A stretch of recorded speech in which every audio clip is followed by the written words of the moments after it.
Modern theatre விவகாரம் அண்மையில் ஒரு சர்ச்சையை மாறிச்சு. செல்ஃபி எடு ஆட்டையை போடு ஹேஷ்டேக் பார்த்தீங்களா?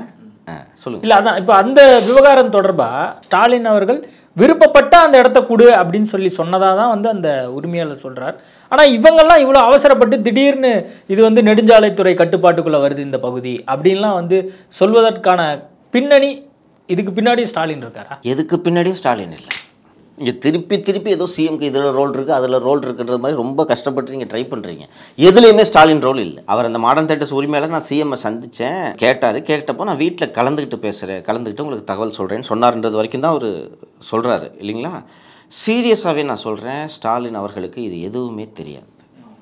அவர்கிட்ட போய் என்ன சொல்லுவாங்க, சார் நீங்கள் செல்ஃபி எடுத்தீங்கல்ல, அங்கே உங்கள் டேடி செலவுன்னு வைக்கலான்ட்டு அவர்கிட்ட சொல்லியிருப்பாங்க, பண்ணுங்களேன் அப்படின்ட்டு. அதுக்கு பிறகு இவங்க சந்திக்கும் போது இந்த மாதிரி நான் வீட்டில் கலந்துக்கிட்டு சொல்கிறேன்னு சொன்னால் அதோட சிஎம் அதை மறந்துருப்பேன். அவருக்கு பாராளுமன்ற தேர்தலை சந்திக்கிறது முக்கியமாக, இல்லை எப்போ பொதுச் செயலாளரை இடி தூக்கிட்டு போகுதுன்றது முக்கியமாக, இல்லை அவங்க அப்பாவுக்கு செலவிக்கிறது முக்கியமாக, அவரோட ப்ரையாரிட்டிலே இது இருக்காது. கூட இருக்கிறாங்கல்ல அவங்களுக்கு என்னென்னா, ஒரு நம்ம யூசி ஆகட்டும், முருகானந்தம் ஆகட்டும், மற்றவர்களாகட்டும், இந்த சிலையை வச்சு திறப்பு விழாக்கு கூப்பிட்டா சிஎம் குஷியாவார். கரெக்டாக?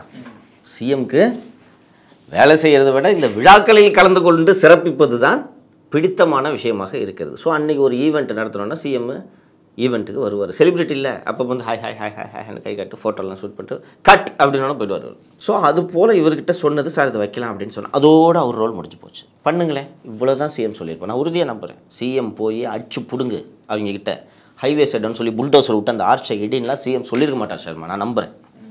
அவ்வளோ கொடூர மனம் படைத்தவர் திரு ஸ்டாலின் கிடையாது, குழந்தை மனம் படைத்தவர் ஸ்டாலின். அது வேணால் சொல்கிறேன் நான். ஆனால் குழந்தைகள் முதலமைச்சராக இருக்கக்கூடாது, அதையும் சொல்கிறேன். அரசியல் தலைவர்கள் தான் ஆட்சி நடத்த வேண்டும். இப்போது உங்கள் வீட்டில் குழந்தை இருக்குது, இந்த ஃபோன் ஒரு 1.5 லட்ச ரூபான்னு வச்சுக்கோங்க, ஐஃபோன், அதை விளையாட கொடுப்பீங்களா? இந்த டப்பா ஃபோன் இருந்தால் கொடுப்பீங்க, விளையாட பாப்பா அப்படின்னு கொடுப்பீங்க. இவ்வளோ பெரிய விஷயத்தை கொடுப்பீங்களா? அதுபோல் 8 கோடி மக்களின் தலையெழுத்து இது, 8 கோடி மக்களின் வாழ்க்கை. அவர் சிஎம்க்கு உள்ளபடியே சொல்கிறேன், அவர் நிச்சயமாக சொல்லியிருக்க மாட்டார். அடிச்சு பிடுங்க அவங்கக்கிட்ட. கீழே இருக்குல்ல அதிகாரிகள், அங்கேருந்து ஒருத்தர் சிஎம் ஆஃபீஸ்லேருந்து ஒருத்தர், இல்லைங்க சிஎம் அங்கே செலவிக்கணும்னு சொல்லிட்டாரு.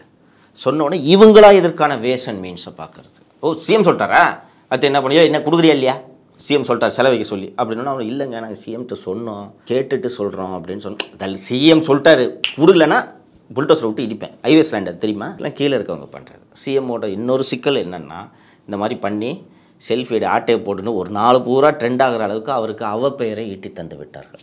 இதற்கு காரணமானது யாருன்றது கண்டுபிடிச்சி அது மீதாவது நடவடிக்கை எடுக்கணுமா நம்ம, அதையும் செய்ய மாட்டோம்.